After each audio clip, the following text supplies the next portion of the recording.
با نام خدای مهربان. سلام، نور، برکت، عشق و زیبایی در خاندانتان. امیدوار هستم همگی خوب و صحت و سالم و بردم هستید.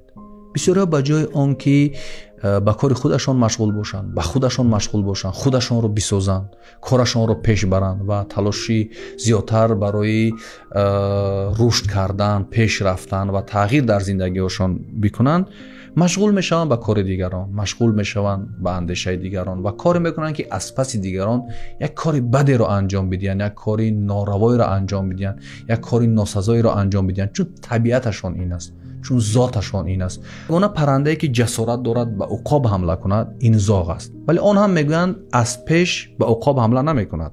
این زاغ از پشت میاد به عقاب حمله میکند. وقتی که میگن از پشت به عقاب حمله میکند، یعنی پشت همین سری عقاب رو میگیرد و با همون نولش پشت سری عقاب میزند.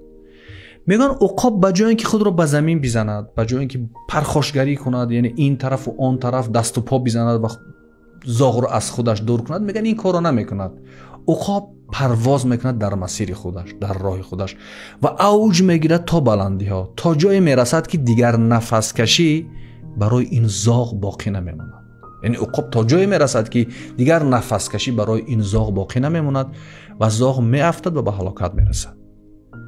از این خاطر وقتی ما در یک راه درستیم، در یک اندیشه درستیم، شاید جای فشار دارد، جای بنبست دارد، یک جای هست که خیلی مشکل است، ولی حرکت کنیم، پیش برویم و نگران هیچ زاغ و کلاغ نباشیم، چون اونها در مسیری که ما حرکت میکنیم، در مسیری که ما استوار هستیم، در مسیری که ما پیش میرویم، تا آنجا رفتن نمیتوانند، چون ضعیف هستند و ناسالم هستند و چون قلبشان، افکارشان که بد است، تا بلندی ها، تا قله های خوبی نمیرسند.